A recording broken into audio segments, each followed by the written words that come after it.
Boards हो या CUET, the twin Bros के एमसीक्यूज अनबीटेबल है। जब प्रैक्टिस ही हो एग्जाम जैसी तो फंसना पक्का है। स्वागत है आपका ह्यूमैनिटीज की नंबर 1 एमसीक्यू सीरीज में। हेलो, सब बढ़िया, ऑल गुड। चलो सीधे स्टार्ट करते हैं इस चैप्टर के एमसीक्यू वीडियो के साथ। और इस एक वीडियो को देख के तुम्हारा पूरा एमसीक्यू प्रिपरेशन हो जाने वाला है। तो कहाँ गया मेरा पेन, एक कॉपी और एक पेन लेके बैठना। मैं क्वेश्चन पढ़ूंगा, तुम अपना आंसर उसमें नोट कर लेना और उसके बाद मैं आंसर बताऊंगा, तुम चेक कर लेना। At the end of the video बता के जाना कि कितने सही गए कितने गलत गए। वीडियो को स्टार्ट करते हैं। उसके पहले एक चीज और मुझे बताना है। अगर आपको, जैसे ये हमारा एमसीक्यू का पीडीएफ है, ऐसे ही हमारा क्वेश्चन आंसर्स का भी पीडीएफ है, और वो फंसना पक्का है पीडीएफ है, जिसमें सारे क्वेश्चंस जितने भी आ सकते हैं, एनसीईआरटी से जितने भी क्वेश्चंस बन सकते थे और उनके बोर्ड स्टाइल में आंसर्स को हमने लिखा है। तो अगर वो आप लेना चाहते हैं तो thetwinbros.in से आप उनको ले सकते हैं। चलो, क्वेश्चन नंबर 1 बोल रहा है, how many verses are contained in the current form of Mahabharata. तो हमने चैप्टर के स्टार्टिंग में ही देखा था ना कि in the present form it reached more than 100,000 verses. So C is the correct answer. तो अपनी कॉपी में लिख लो सी और उसको टिक लगा के 1 मार्क दे दो अगर आपने सी सही आंसर लिखा हुआ। मतलब लिख लो नहीं, अगर लिखा था तो 1 मार्क दे दो, अगर नहीं लिखा था तो 0 मार्क दे दो। Who led the project to prepare critical edition of the Mahabharat. यहाँ पे लाइन से आपको कुछ इसी टॉपिक के क्वेश्चंस मिलेंगे। क्यों? क्योंकि इसके टॉपिक के क्वेश्चन आते हैं बार बार बोर्ड एग्जाम्स में, और ये 8 मार्क के लिए भी क्वेश्चन आता है, क्रिटिकल एडिशन ऑफ महाभारत वाला। तो 8 मार्क के लिए भी क्वेश्चन आएगा ना, तो यहाँ से आपके मेन पॉइंट्स रिवाइज हो जाएंगे। तो सबसे पहले किसने लीडरशिप की थी इस प्रोजेक्ट में? क्रिटिकल वर्जन मतलब एक स्टैंडर्ड वर्जन बनाने की हम कोशिश कर रहे थे, जिसकी लीडरशिप करी थी वीएस शुक्तांकर जी ने, who was a noted Indian संस्कृतिस्ट। ये लाइन आप याद रखेंगे। एंड इन्होंने डजन्स ऑफ स्कॉलर्स की टीम को एक लीड किया था। और ये प्रोजेक्ट कब स्टार्ट हुआ था, ये है हमारा नेक्स्ट क्वेश्चन। तो याद रखना, ये प्रोजेक्ट हमारा स्टार्ट हुआ था 1919 में। Hence C, 1919 is the correct answer. How many years did it take to complete the critical edition of the Mahabharat? Again एक important detail जो इसी क्वेश्चन की आती है, तो आप याद रखेंगे कि 47 years लगे थे इसको पूरा complete होने में। What was the main method used to prepare the critical edition? एक पॉइंट ये भी इस आंसर में बना के आना, अगर क्वेश्चन आंसर फॉर्मेट में आता है, कि इसमें क्या किया जा रहा था। इसमें अलग अलग जो इंडिया के हमें मैन्यूस्क्रिप्ट मिल रहे थे, जो संस्कृत मैन्यूस्क्रिप्ट्स मिल रहे थे, उनको हम कंपेयर कर रहे थे उनके वर्सेस को। And all over the subcontinent जो हमें मिले थे उनको कंपेयर करके उनके जो मेन हमारे सारे सिमिलर पॉइंट्स थे उसको इसमें हमने लिखा था। हालांकि जो सिमिलर नहीं थे, जो वेरिएशंस वाली स्टोरीज थी, उनको भी हमने इसमें नोट किया था, इसमें हमने उसको ऐड किया था। ये भी पॉइंट आप बना के आएंगे कि रीजनल वेरिएशंस को भी ऐड किया गया था। Which language were the manuscripts used for the critical edition primarily written in. तो याद रखना कि हम संस्कृत मैन्यूस्क्रिप्ट्स को यूज कर रहे थे इस हमारे क्रिटिकल एडिशन को कंपाइल करने के लिए। तो संस्कृत मैन्यूस्क्रिप्ट जो हमें पूरे इंडिया में मिले उनको हमने यूज किया। हेंस 6th का सही आंसर है सी, संस्कृत। 7th का, the term used in Sanskrit text to designate family is. ये आपको एक बॉक्स में बताया हुआ है, याद रखना है। फैमिली के लिए टर्म यूज किया जाता है इन 3, 2, 1 सी, कुल। ठीक है। What does the term patriliny mean? अगर ये नहीं पता है तो आई गेस इस चैप्टर को फिर से आपको रिवाइज करने की जरूरत है, क्योंकि इसका सही आंसर है tracing descent from father to son, grandson et cetera. मतलब क्या, हम जब डिसेंट को फादर साइड से ट्रेस करते हैं तो उसको पैट्रिलिनी बुलाते हैं, मदर साइड से करते हैं तो मैट्रिलिनी बुलाते हैं। इंडिया में हम पैट्रिलिनियल सक्सेशन फॉलो करते हैं। जो हमारे फादर की रिसोर्सेस होती हैं वो किसके पास जाती हैं? वो सन्स के पास जाती हैं। मतलब हम मेजर सोसाइटी जो हमारे पुराने ज़माने की थी उसमें हम बात कर रहे हैं, तो ये आपको याद रखना है। अगला, which system of marriage refers to a man having several wives. और जो इसके नीचे वाला क्वेश्चन है ना, वो पूछ रहा है पॉलीएंड्री का मतलब क्या होता है। तो देखो, 2 तरीके से क्वेश्चन आ सकता है, ये यहाँ पे आपको बताया हुआ है कि एक डेफिनेशन दे दी है और आपको बताना है कि एक मैन हैविंग सेवरल वाइव्स, तो पॉलीगिनी is the right answer.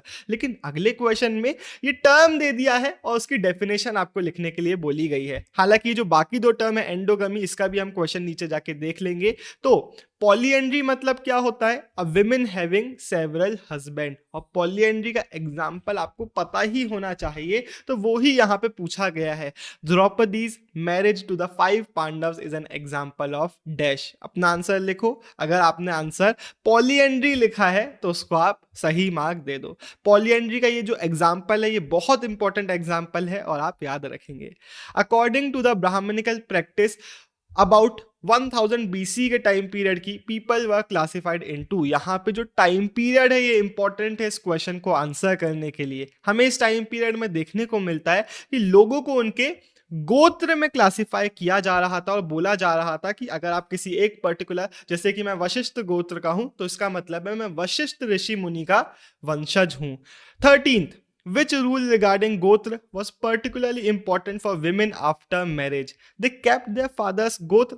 Exceptional cases में हमें देखने को मिलता है, जैसे कि सतवाहनास के केसेस में उनकी कुछ फीमेल जो थी वो फादर्स के गोत्र को गिव अप नहीं कर रही थी, तो एक्सेप्शनल केस में तो ये होता है, लेकिन ये रूल नहीं था। रूल क्या था कि उनको, विमेन को अपने फादर के गोत्र को गिव अप करके हस्बैंड के गोत्र को अडॉप्ट करना है, ये आप याद रखेंगे। और एक और दूसरा बहुत इंपॉर्टेंट रूल था कि सेम गोत्र के लोग मैरी नहीं कर सकते, लेकिन सिमिलर हमें चीज देखने को मिलती है कि सतवाहनास के केस में सेम गोत्र में भी शादी हो रही थी एंड हेंस वो लोग ब्राह्मण्स के इन रूल्स को नहीं मान रहे थे। The practice of marriage with in a specific unit. अब हो सकता है क्वेश्चन आ जाए with in a kin, within a caste, within a locality, तो आप किसी भी क्वेश्चन में क्या लिख के आओगे? जब किसी यूनिट के विद इन शादी हो रही है तो उसको हम बोलते हैं बी एंडोगमी, और जब उसके बाहर शादी हो रही है the practice of marrying outside the किन ग्रुप और यूनिट इज नोन एज, याद रखना, एक्सोगमी। और ब्राह्मण्स एक्सोगमी को सपोर्ट करते थे, एंडोगमी को नहीं, लेकिन सतवाहनास का हमें एंडोगमी का एग्जाम्पल भी देखने को मिल जाता है। Which of the following was considered a religious duty of a father? अब इसके क्वेश्चन के ऑप्शंस में कन्यादान भी आ सकता था, तो कन्यादान को आप टिक लगा के आ जाएंगे, लेकिन यहाँ पे कन्यादान की डेफिनेशन आ गई है। क्या? The gift of a daughter in marriage is called कन्यादान, जिसको फादर की रिलीजियस ड्यूटी माना जा रहा था, एंड इसलिए विमेन, जो हाई क्लास की विमेन थी, उनको बहुत ज्यादा कंट्रोल करके, रेगुलेट करके रखने की कोशिश भी की जा रही थी, इसको आप याद रखेंगे। 17 पे खतरा, how many forms of marriages are recognised in the Dharma Sutras and shastras? फटाक से आंसर लिखो, इसका सही आंसर है सी 8।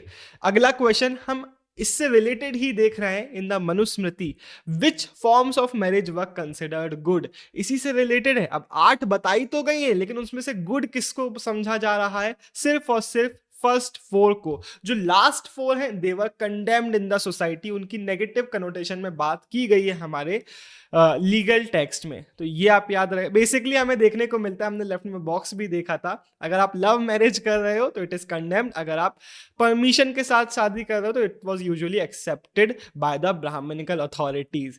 अब संस्कृत टर्म जनाति डेजिग्नेट्स, देखते हैं कितने लोगों से ये टर्म बन रहा है। अब देखो ये जो टर्म्स है ना, ऐसे क्वेश्चंस आ जाते हैं एमसीक्यू फॉर्मेट में, आप अपना आंसर लॉक करिए और इसका सही आंसर है C, larger network of किनफोक।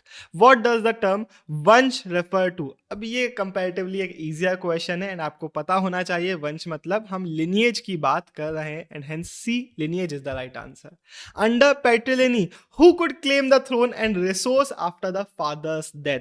Daughters? Clearly not. King's wives? नहीं। All relatives equally? बिल्कुल भी नहीं। जो सन्स होते थे, और उसमें भी यहाँ पे अगर लिख के आता है एल्डेस्ट सन, तो उसमें आप टिक लगा के आएंगे। Dharmashastra divided society into how many varnas? अब ये एक इजी क्वेश्चन है, हमने देखा था 4 फोल्ड सिस्टम था हमारा varna system, and hence 4 is the correct answer. Which varna was ranked first in the social hierarchy? तो फटाक से इजी क्वेश्चन का मैं फटाक से आंसर दे देता हूं, और आपने लिख भी लिया होगा कि सबसे पहले ब्राह्मण देखने को मिलते हैं, फिर क्षत्रिय, फिर वैश्याज और फिर शूद्राज। इन सब की जॉब्स भी आपको, ऑक्यूपेशंस क्या असाइन की गई थी वो भी आपको पता होना चाहिए। कुछ क्वेश्चन यहाँ पे उसी से रिलेटेड आपको देखने को मिल रहे हैं। What was the primary duty of Shudras? तो शूद्राज की ड्यूटी क्या थी? उनको कोई ऑक्यूपेशन नहीं दिया गया था, उनका काम था सिर्फ और सिर्फ सर्विट्यूड का, hence serving the 3 varnas is the right answer. अब क्षत्रियास को क्या ऑक्यूपेशंस असाइन की गई थी? थोड़ा सा ट्रिकी ये हो सकता है, आपको हो सकता है इसमें कंफ्यूजन हो जाए, फटाक से अपना आंसर इसलिए देख के लिखो एंड मैं आपको एक्सप्लेन करता हूं। जैसे कि स्टडीइंग वेद तो ठीक है, लेकिन टीचिंग वेद ये वाला गड़बड़ ऑप्शन है, बिकॉज यहाँ पे टीचिंग भी लिखा हुआ हुआ है ना? तो इसलिए ए सही नहीं है। अब एग्रीकल्चर एंड ट्रेड तो वैश्यास का काम था, याद रखना अगर उनका क्वेश्चन आता है तो। सर्विंग अदर वर्नास तो क्लियरली शूद्रास का काम है। तो C warfare, protecting people and administering justice हमारे क्षत्रियास का क्लियर रोल देखने को मिलता है। 26 13 दूनी 26 में तुम लोग में से आंसर कुछ के गलत होंगे। Purushasukta hymn which describe the origin of 4 varnas is found in, इसका सही आंसर हमने साइड वाले बॉक्स में देखा था, ये हमें ऋग्वेद में देखने को मिलता है, hence B is the right answer. According to the Purusha Sukta the Brahman emanated from the, तो ब्राह्मण्स के बारे में बोला जाता है कि there was a cosmic being जिसके सेक्रीफाइस से सारे जो हमारे 4 वर्ण हैं वो बने, एंड ब्राह्मण्स बने उसके माउथ से। तो इस पे आप टिक लगा के आएंगे। From which part of Purusha body was the Shudra born, तो शूद्र के बारे में बोला जाता है they were born from the feet. 29th the Brahmins claimed that the varna order was, क्या एक किंग का क्रिएशन था? नहीं, ब्राह्मण्स ये नहीं बोलते थे। पर्सनल मेरिट के हिसाब से तो बिल्कुल भी नहीं, इसका सही आंसर है divinely ordained. Which group was placed at very bottom of social order and considered untouchables, इनका भी एक पूरा 8 मार्क का क्वेश्चन आता है। आपको याद रखना है चंडालास की जो सोसाइटी में पोजीशन थी वो बहुत ज्यादा खराब थी।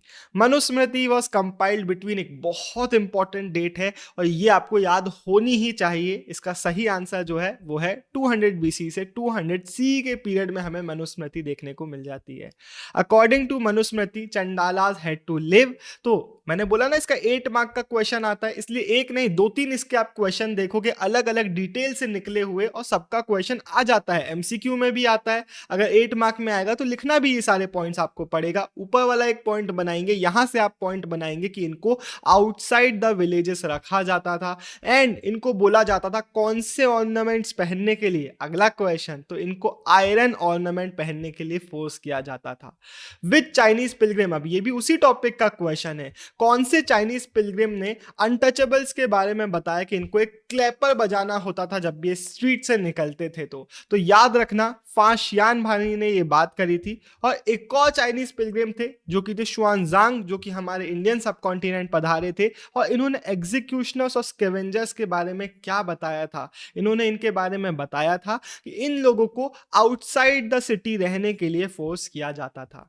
36th the term used for populations whose social practices were not influenced by Brahmanical ideas were often forest dwellers is, तो फॉरेस्ट ड्वेलर्स की यहाँ पे बात की जा रही है कि फॉरेस्ट ड्वेलर्स कौन सी कम्युनिटी को बुलाया जाता था जो कि नॉन संस्कृतिक भी थे। तो याद रखना जैसे ही टर्म आपको दिख जाए फॉरेस्ट ड्वेलर्स, हम बात कर रहे हैं हमारे निषादास की।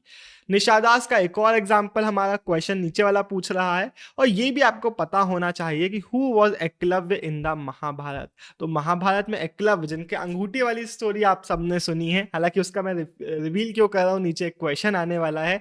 तो एकलव्य कौन थे? तो एकलव्य एक निषादा कम्युनिटी को बिलोंग करने वाले फॉरेस्ट ड्वेलर थे। तो देखो 2-3 क्वेश्चन आ सकते हैं, हो सकता है इसके ऑप्शन में आ जाए फॉरेस्ट ड्वेलर थे तो उसको टिक लगा के आ जाना, एक निषादा थे तो उसको टिक लगा के आ जाना। एंड अगर क्वेश्चन आता है गुरु द्रोण ने क्यों एकलव्य को रिजेक्ट किया कि हम आपको पढ़ा नहीं सकते, तो याद रखना एकलव्य को इसलिए किया था क्योंकि वो एक नॉन क्षत्रिय थे, वो एक निषादा थे, या फिर क्वेश्चन में ऑप्शन आ सकता है वो एक लो ओरिजिन की कम्युनिटी को बिलोंग किया करते थे।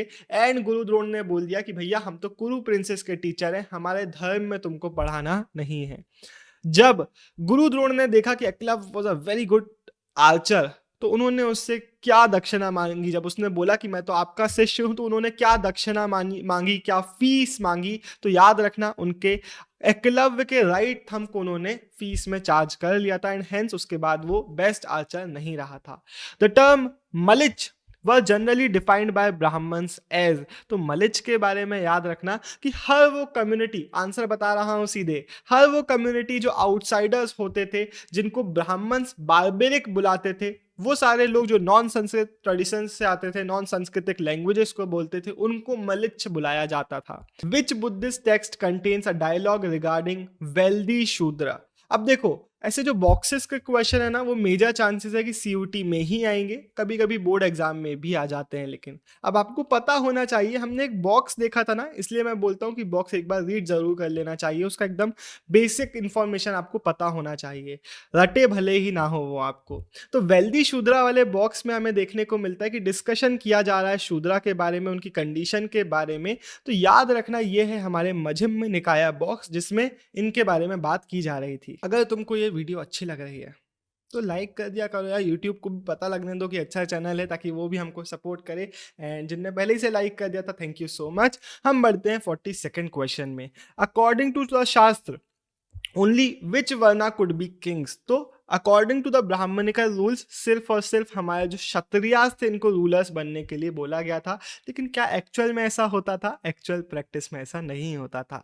शुंगास एंड कन्वास कौन थे? अगर क्वेश्चन में आता है तो याद रखना कि मौर्यास के सक्सेसर्स थे। और इनके बारे में बोला जाता है कि ये कौन से कैटेगरी को बिलोंग करते थे? ये हमारे क्षत्रियास को नहीं बल्कि ब्राह्मण कैटेगरी को बिलोंग करते थे। Hence C is the right answer.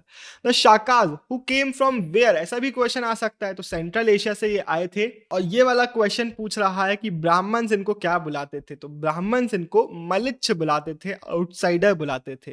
Who was the best known Shaka ruler. अब इनका क्वेश्चन पहला तो ये है कि बेस्ट नोन शाका रूलर कौन है? तो याद रखना बी रुद्र दमन। लेकिन एक क्वेश्चन ये भी आ सकता है कि सुदर्शन लेक को किसने रीबिल्ड कराया था? तो भी याद रखना B Rudradaman is the right answer. Which Satavahana ruler claim to be a unique Brahmin and a destroyer of pride of Kshatriyas. तो एक इंटरेस्टिंग क्लेम हमें किसका देखने को मिला था? हमें गौतमी पुत्र श्री सतकर्णी का देखने को मिला था, जिनका कहना था हम एक unique Brahmin and a destroyer of pride of Kshatriya हैं। 47th the Satavahana rulers were identified through. Satavahanas का हमने एक बॉक्स में एक इंपॉर्टेंट डिटेल देखी थी, जिसमें हमने बात करी थी कि ये लोग मेट्रोनिमिक से खुद के नेम्स को डिराइव करते थे। मतलब क्या? मेट्रोनिमिक का एमसीक्यू में मीनिंग भी आ सकता है। तो टिक लगा देना कि जब नेम्स मदर साइड के नेम से डिराइव्ड होते हैं तो उसको हम बोलते हैं मेट्रोनिमिक्स, और पेट्रोनिमिक्स जस्ट इसका उल्टा।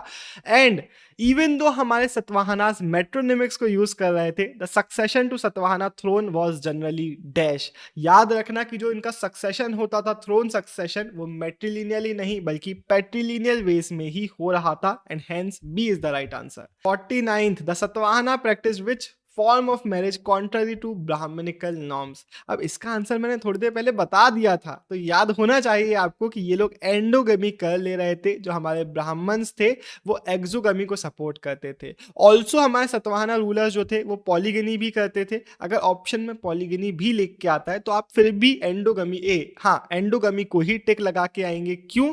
क्योंकि यहाँ पे पूछा जा रहा है कि in contrary to brahmanical norms ये लोग क्या चीज कर रहे थे। तो ये लोग बी एंडोगमी कर रहे थे। The Mauryas are described as of being of low origin by। तो ये बात बुद्धिस्ट टेक्स्ट में नहीं की गई है, ये बात ब्राह्मणिकल टेक्स्ट में बोली गई है कि ये लोग लो ओरिजिन के थे। एंड हेंस बुद्धिस्ट टेक्स्ट के ऑपोज जाके हमारे ब्राह्मणिकल टेक्स्ट ये बात बताते हैं। अब 51st में हम आ गए, हमारा स्टेटमेंट टाइप क्वेश्चन। यहाँ पे मैं क्या करूंगा, यहाँ पे मैं आपको सीधा आंसर बताऊंगा। आपको पॉज करके एक बार क्वेश्चन पढ़ना है, सही आंसर को लॉक करना है, फिर वीडियो कंटिन्यू करना है। एक और चीज, इससे अच्छी चीज ये होगी कि आपकी क्वेश्चन रीडिंग हैबिट डेवलप होगी। आप फटाफट रीड करने की आदत डालोगे तो बोर्ड में आपको बहुत हेल्प करेगा। 51 का हमारा जो सही आंसर है वो है डी। 1, 2 and 3 are correct. मतलब सारे जो स्टेटमेंट हैं हमारे वो सही हैं। हेंस अगर आपको याद नहीं था तो आप इसको रिवाइज करने के लिए सारे स्टेटमेंट्स पढ़ सकते हो। 52nd the term used for social categories based on birth with no restriction on their number is dash. इसमें भी कुछ लोग गलती कर देंगे। याद रखना कि ये वर्ण सिस्टम की हम बात नहीं कर रहे हैं, वहां पे तो 4-fold सिस्टम था, रिस्ट्रिक्शन था नंबर ऑफ कैटेगरीज में। यहाँ पे आंसर है हमारा जाति। जाति में कोई रिस्ट्रिक्शन नहीं था। जैसे ही ब्राह्मणिकल अथॉरिटीज को कोई नया ग्रुप दिखता था उसको वो एक नई जाति बना देते थे। सुवर्णकार अब एक जाति है। Is the term for which occupational category. तो सुवर्णकार, स्वर्ण याद रखना कि हमारे गोल्डस्मिथ्स की हम बात कर रहे हैं। Jatis which shared a common occupation were sometimes organized into, again एक इंपॉर्टेंट एमसीक्यू है एंड इजी एमसीक्यू है, आपसे बनना चाहिए कि इनको ये लोग श्रेणीज में या फिर गिल्ड्स में खुद को ऑर्गेनाइज कर लेते थे, अपना जो प्रोडक्शन है उसको रेगुलेट करने के लिए, अपने लोगों को ऑर्गेनाइज करने के लिए। अब एक स्टोन इंस्क्रिप्शन हमें मिलता है मंदसौर का, मध्य प्रदेश का, which records history of a guild of, जो एक हिस्ट्री ऑफ गिल्ड को हमें बताता है वो गिल्ड किन लोगों का था, तो वो गिल्ड था हमारे सिल्क वीवर्स का, जो हमें मंदसौर में मिला था। एंड मंदसौर के जो हमारे सिल्क वीवर्स थे, अब उसी का एक क्वेश्चन पूछ रहा है कि ओरिजिनली कहाँ रहते थे, तो ये ओरिजिनली रहते थे लाट, गुजरात में। एंड याद रखना कि मंदसौर का ऐसा भी क्वेश्चन आ सकता है कि मंदसौर को पहले क्या बुलाया जाता था, तो मंदसौर को पहले दशपुर बुलाया जाता था। The silk weavers of Mandsaur invested their wealth into to construct a temple in the honor of Dash. अब इस क्वेश्चन से एक चीज तो हमें ये पता चलती है कि ये लोग अपनी जो वेल्थ थी उसको कॉमन तरीके से भी कई बार इन्वेस्ट किया करते थे, और इन लोगों ने बनवाया था सन गॉड का एक splendid temple. Which share was specifically reserved for the eldest son according to the Manusmriti? The entire kingdom या फिर स्पेशल शेयर? कंफ्यूजन यहाँ पे कई लोगों को हो सकता है। अब देखो यहाँ पे हम किसी रूलर की तो बात नहीं कर रहे हैं जिसको थ्रोन मिल जाएगा, किंगडम मिल जाएगा, नहीं, यहाँ पे हम एक कॉमन बात कर रहे हैं कि मनुस्मृति में बताया गया है कि एक एल्डेस्ट ब्रदर को एक प्रॉपर्टी का, फादर्स रिसोर्सेज का एक स्पेशल शेयर मिलता था, hence B is the correct answer. तो 58 का बी लगा के आएंगे। What is स्त्रीधन? एक बहुत बेसिक क्वेश्चन है, आपको पता होना चाहिए कि स्त्रीधन का मतलब होता है हर वो गिफ्ट जो विमेन को शादी के टाइम पे मिलेगी उसको हम स्त्रीधन बुलाते हैं। अब स्त्रीधन तो विमेन की है, क्या उसको हस्बैंड उससे हड़प सकता है? Who had a claim on women stridhan? तो उसके हस्बैंड का उसमें कोई भी राइट नहीं है। उसके जो बच्चे हैं वो उसको इनहेरिट कर सकते हैं अपनी मम्मी जी से, लेकिन हस्बैंड उसको स्त्रीधन को कैच नहीं कर सकता। मनुस्मृति वॉन्ड, कैच क्या होता है, इनहेरिट नहीं कर सकता।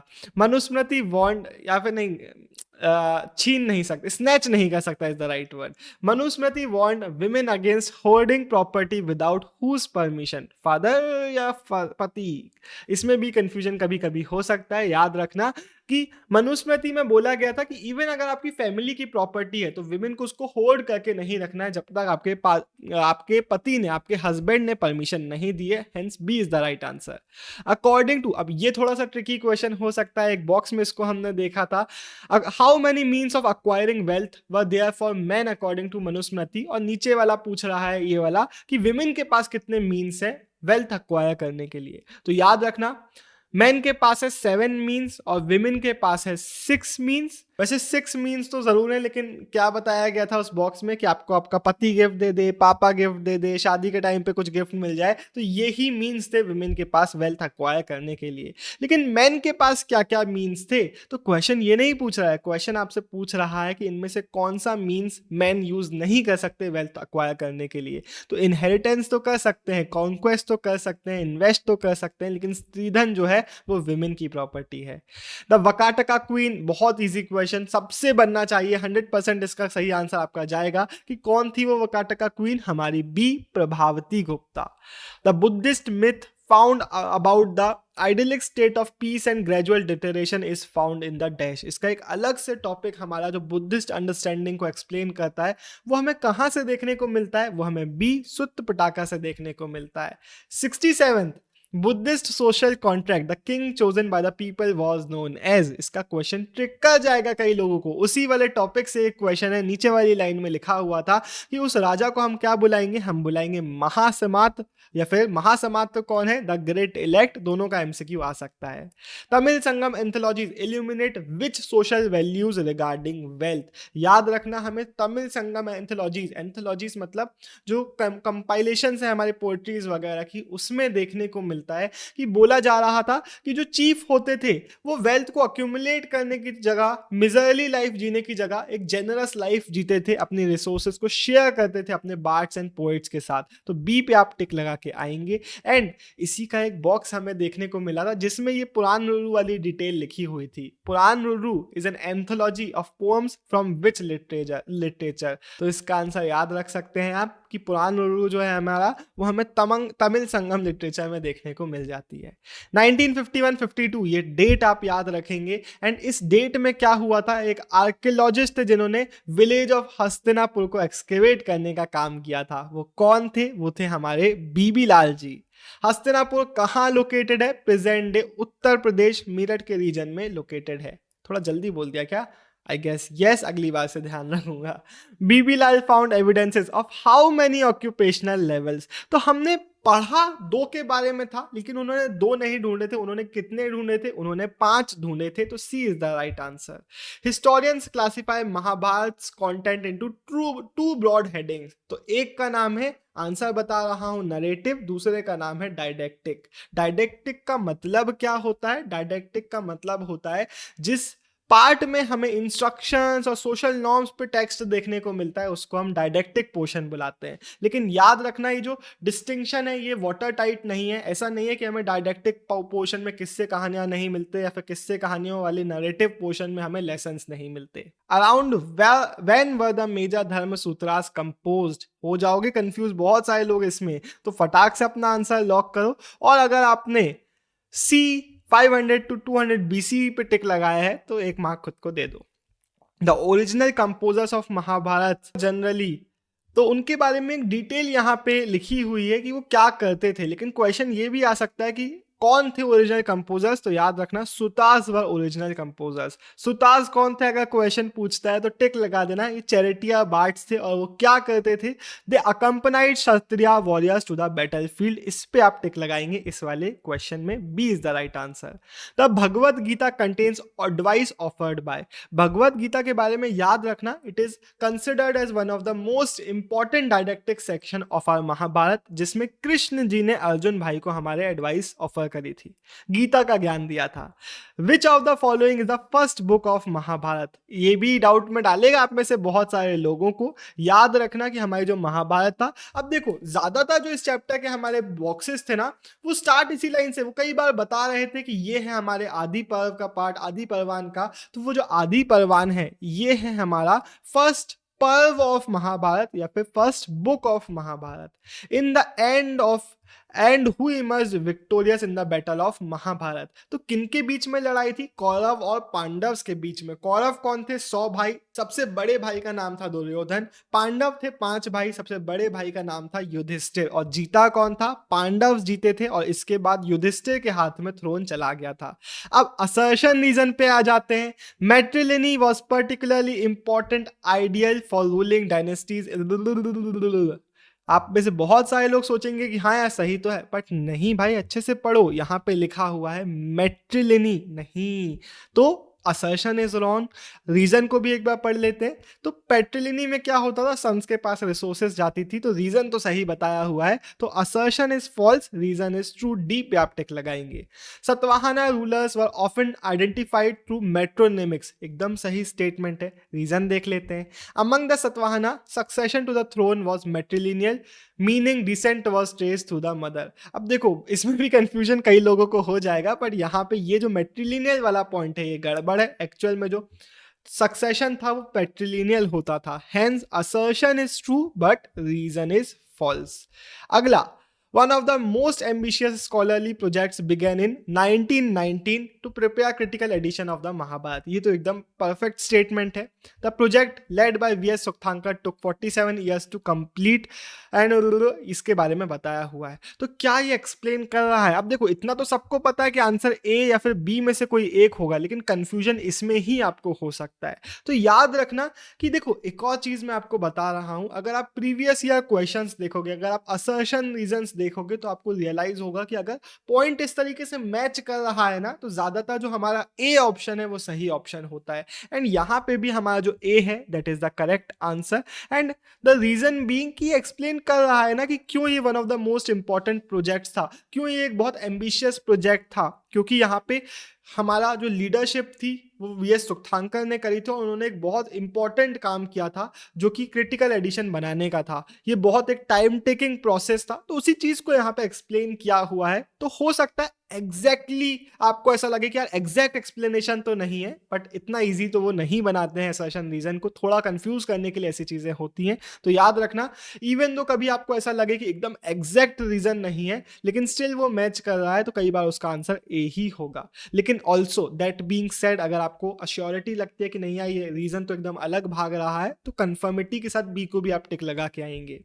असर्शन बोल रहा है brahmanical text state that women were expected to give up their fathers gotra after marriage, एकदम सही statement. Several Satavahana queens retain their fathers gotra such as, अब देखो ये वाला वैसा ही एक एग्जांपल है, यहाँ पे हमारा असर्शन भी सही है, रीजन भी सही है, लेकिन ये मैच ही नहीं कर रहा। अगर आप ये बोलते कि भाई ये वन ऑफ द रूल्स था गोत्र का, ब्राह्मण्स ने 2 गोत्र बनाए थे, उसके रूल्स 2 रूल्स बनाए थे गोत्र के, ऐसा कुछ स्टेटमेंट होता तो हम ए पे टिक लगा देते। लेकिन ये बी एकदम अलग ही स्टेटमेंट भाग रहा है, एंड हेंस हम बोलेंगे कि reason is true but not the correct explanation of assertion. 84, according to the shastras only members of Kshatriyas varna could be king, सही स्टेटमेंट है। Reason, Shungas and Kanvas the immediate successor of the Mauryas were Brahmins. अब ये बताता कि हाँ भाई सक्सेसर किंग्स ऐसे ही आते थे कि वो क्षत्रिय होते थे, तो ऐसा कुछ में हम बोल देते कि भाई बढ़िया बात है, या फिर कोई भी अलग पॉइंट दे देता जो रिलेट करता ऊपर वाले से, तो हम ए पे टिक लगाते। लेकिन यहाँ पे जो हमारा बी है that is the correct answer. आप में से बहुत सारे लोगों के कॉमेंट यही आते हैं कि असर्शन रीजन ने औकात दिखा दी, लेकिन चिंता मत करो, धीरे धीरे जब आप बार बार प्रैक्टिस करोगे ना, तो एक हैबिट डेवलप हो जाएगी इनको करने की, और फिर वो ईजी लगने लगेंगे। बस पॉइंट यही है कि प्रैक्टिस करना है, इसलिए फटाक से पॉज करो, अपना आंसर लॉक करो, और उसके बाद सुनो कि जो चंडालास थे they were at the very bottom is the right statement. Activities such as handling corpses dead animal were regarded polluting. अब देखो यहाँ पे एकदम डायरेक्ट एक्सप्लेनेशन नहीं है, लेकिन चंडालास की ही एक्टिविटीज के बारे में बताया हुआ है ना कि वो पॉल्यूटिंग मानी जाती थी, एंड हेंस इनकी जो कंडीशन है वो खराब होती थी, and hence A assertion and reason both are true, and reason is the correct explanation of assertion is the right answer. Assertion बोल रहा है मलिच ब्राह्मण यूज करते थे to describe population like Shakas, एकदम सही। क्यों यूज करते थे? क्योंकि आउटसाइडर्स होते थे। रीजन बोल रहा है these groups came from Central Asia and often spoke non Sanskritic languages. A is the correct answer, क्योंकि कहीं ना कहीं उसको एक्सप्लेन कर रहा है। असर्शन बोल रहा है the institution of kingship according to Buddhist theory was of divine nature. इसमें बहुत सारे लोग गलत लगा के, एंड मैं बता रहा हूं जब मैं 12th क्लास में था ना, तो ऐसे क्वेश्चन में हमेशा गलत करके आता था। क्यों? क्योंकि मैं ऐसे से पढ़ लेता था और बोल देता हाँ डिवाइन नेचर हाँ सही तो है, लेकिन फिर घर आके क्लिक होता था कि ब्राह्मणिकल तो लिखा ही नहीं था, यहाँ पे तो बुद्धिस्ट थ्योरी लिखा हुआ था, तो हेंस असर्शन ही गलत है। अगर यहाँ पे ब्राह्मणिकल थ्योरी लिखा होता तो बात अलग थी। Mahasammata the great elect was chosen by the people to maintain order in exchange of proportion of rice, ये तो सही स्टेटमेंट है। तो क्या है हमारा असर्शन गलत था, लेकिन reason is true, D is the right answer. Assertion, Manusmriti considered one of the most important terms as the compiled between इतना एंड इतना, सही डेट भी है तो सही स्टेटमेंट भी है। एंड इसमें क्या किया गया था? It laid down detailed codes of social behaviour and was meant to be followed by all of the society. अब यहाँ पे भी हमारा जो स्टेटमेंट है वो रिलेटेड है, तो आप टिक लगा के आएंगे कि हाँ A both assertion and reason are true and it is the correct explanation of assertion। 89, social differences between men and women was sharpened due to differences in access to resources, ये तो सही स्टेटमेंट है। अब क्या reason भी explain कर रहा है? लॉक कर दिया होगा आई गेस आपने answer. According to Manusmriti women could not claim a share of the paternal estate which was divided among the sons। ये रीजन एक्सप्लेन कर रहा है कि विमेन को एक्सेस नहीं दिया जाता था, और इससे हम अपना आंसर बना सकते हैं कि हाँ यार एक्सेस नहीं मिलता था, इसलिए कई बार विमेन की कंडीशन खराब होती थी, and hence A is the right answer, क्योंकि ये असर्शन को एक्सप्लेन कर रहा है और उन डिफरेंसेस को एक्सप्लेन कर रहा है, एंड असर्शन रीजन दोनों सही है, and reason is the correct explanation for assertion.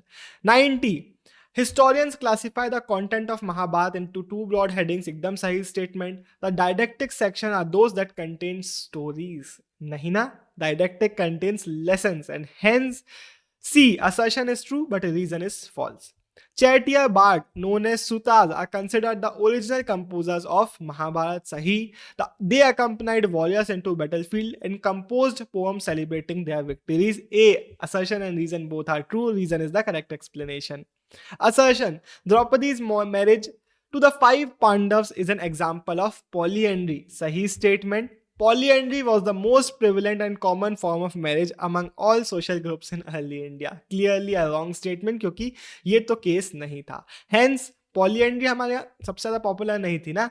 Hence assertion is true but reason is false. ये है हमारे 92 का सही answer. Purusha Sukta hymn the varna order is described as a divine creation. इसका हमने क्वेश्चन ऑलरेडी देख लिया एमसीक्यू फॉर्मेट में. सही है. It claims that the 4 varnas emanated from the body of the primal being Purusha. Again A both assertion and reason are true and reason is the correct explanation of assertion. अब हम कुछ image based questions को देखेंगे. यहाँ पे हमें एक image देखने को मिल रही है एंड क्वेश्चन वो वाला है जो हमने पहले भी देखा था. ये क्वेश्चन आपको समझा रहा है कि कैसे ऐसे इमेज बेस्ड क्वेश्चंस में भी कई बार नॉर्मल क्वेश्चंस आ जाते हैं. कौन से आर्कियोलॉजिस्ट ने इस एक्सकेवेशन साइट में काम किया था, याद रखना. मतलब पहले भी हमने देख लिया है, बीबी लाल भाई ने. अब हर इमेज में ऐसा नहीं होगा ना. ये वाला इमेज देखो और मैं कुछ और क्वेश्चंस भी आपको यहाँ पे बताऊंगा. एक क्वेश्चन आ सकता है किसकी इमेज है, तो याद रखना एक सतवाहना रूलर और उनकी वाइफ की इमेज है.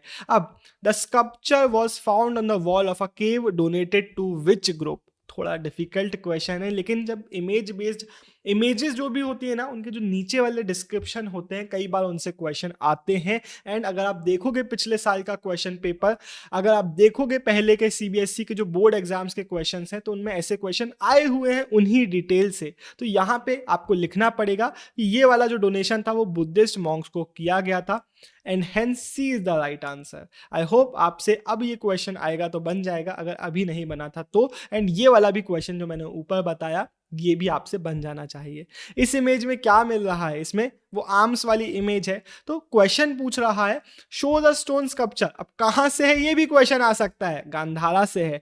क्या हो रहा है इसमें, मेंडिकेंट सीकिंग आर्म्स, ये भी एक क्वेश्चन आ सकता है. लेकिन अब ये वाला क्वेश्चन आपसे पूछ रहा है this sculpture dates approximately to which year. तो याद रखना इसका जो सही आंसर है हमारा, it is 3rd century CE. चलो अब कंपैरेटिवली हम एक इजियर उसमें आ गए हैं. ये हमें किसका वो देखने को मिल रहा है. तो क्वेश्चन बोल रहा है this displays a silver coin depicting a ruler from which group regarded as mlechchha या फिर आउटसाइडर. तो एक इजी क्वेश्चन आ गया है. तो ये कौन है, ये है हमारे शाका रूलर के कॉइन. अगला 98 regarding the language of ancient India consider the following statement. तो जैसे हम हर स्टेटमेंट वाले क्वेश्चन में करते हैं, फटाक से आप अपना आंसर लॉक करिए और जो सही इसका आंसर है वो है A 1 and 2 ओनली. जो 3 है Ashokan inscription were primarily in Sanskrit is the wrong statement, क्योंकि हमें पता है कि ये संस्कृत में नहीं बल्कि प्राकृत में होते थे. 99 विच of the following statement about non Kshatriya Kings is correct. तो इसका जो सही आंसर है दैट इज 3 2 1 डी. सारे जो हमारे 1 2 एंड 3 हैं they are correct and hence इनको आप यूज कर सकते हैं रिवीजन करने के लिए. 100 फटाक से अपना क्वेश्चन पढ़ो, रीडिंग हैबिट को डेवलप करो और सही आंसर को लॉक करो. इसका सही आंसर है 1 and 2 ओनली. तो 3rd है scholars use only Sanskrit manuscript found in north India for the project is a wrong statement, क्योंकि सिर्फ नॉर्थ इंडिया में नहीं, ओवरऑल जो इंडिया में हमें मिल रहे थे उनको हम यूज कर रहे थे. रिगार्डिंग द आइडियल ऑफ पेट्रिलिनी, इन कुछ स्टेटमेंट्स को आपको कंसिडर करना है. जो हमारा 101 है इसका सही आंसर क्या है, लॉक कर लो. इसका सही आंसर है B 1 and 3 only. Second statement under patriliny daughters could claim, ये वाला स्टेटमेंट क्लियरली गलत है. 102 which of the following statement about marriages in India is incorrect. ऐसे क्वेश्चन को बहुत ध्यान से देखा करो, कौन सा करेक्ट नहीं है उस पर आपको टिक लगा के आना है. तो 102 का हमारा सही आंसर है कि C धर्मशास्त्र में 8 फॉर्म्स ऑफ मैरिज को गुड नहीं माना जाता था, सिर्फ फर्स्ट 4 फॉर्म्स ऑफ मैरिज को गुड माना जा रहा था. And C is the incorrect statement. 103 consider the following statement about the गोत्र सिस्टम. तो गोत्र के ऑलरेडी हमने कुछ क्वेश्चंस पहले देख लिए हैं. यहाँ पे हमारा जो सही आंसर है दैट इज C कि ओनली 1 and 3 आर करेक्ट. जो सेकेंड स्टेटमेंट है कि they are expected to retain father's gotra is a clearly गलत स्टेटमेंट. अब हम आ गए हमारे आखिरी क्वेश्चन पे. और अगर आपको ऐसा लगता है कि कुछ आपसे एमसीक्यूज नहीं बन रहे थे, आपको रिवीजन की जरूरत है, तो आपको हमारे प्रीमियम नोट्स जरूर चेकआउट करना चाहिए. उनसे अच्छे सोर्स आपको नहीं मिलेंगे रिवीजन करने के लिए. बहुत हाई क्वालिटी नोट्स हैं, thetwinbros.in से आप उनको ले सकते हैं. ऑल्सो thetwinbros.in पे बहुत सारे फ्री रिसोर्सेस अवेलेबल हैं, तो वहाँ पे चेकआउट करना ज़रूर मत स्किप करना क्या बोला ये मैंने, बट ज़रूर चेकआउट कर लेना, फंसना पक्का है कि PDF को भी चेकआउट कर लेना। हम बढ़ते हैं हमारे लास्ट क्वेश्चन पे। सतवाहना रूलर्स की बात कर रहे हैं। दे वर आइडेंटिफाइड थ्रू मेट्रोनिमिक्स, सही statement. Succession to Satavahana throne was matrilineal, गलत statement.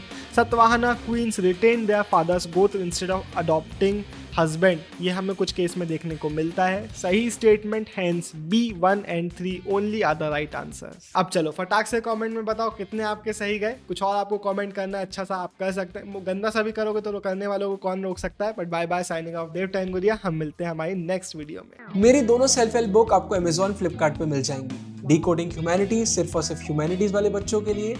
Everything boils down to awareness, हर एक उसके लिए जो लाइफ में ग्रो करना चाहता है। डिस्क्रिप्शन में दोनों बुक्स के सैंपल PDFs मिल जाएंगे। पहले सैंपल PDF को पढ़िए, पेजेस पढ़ के अगर मजा आए तो फिर आप ऑर्डर कर सकते हैं।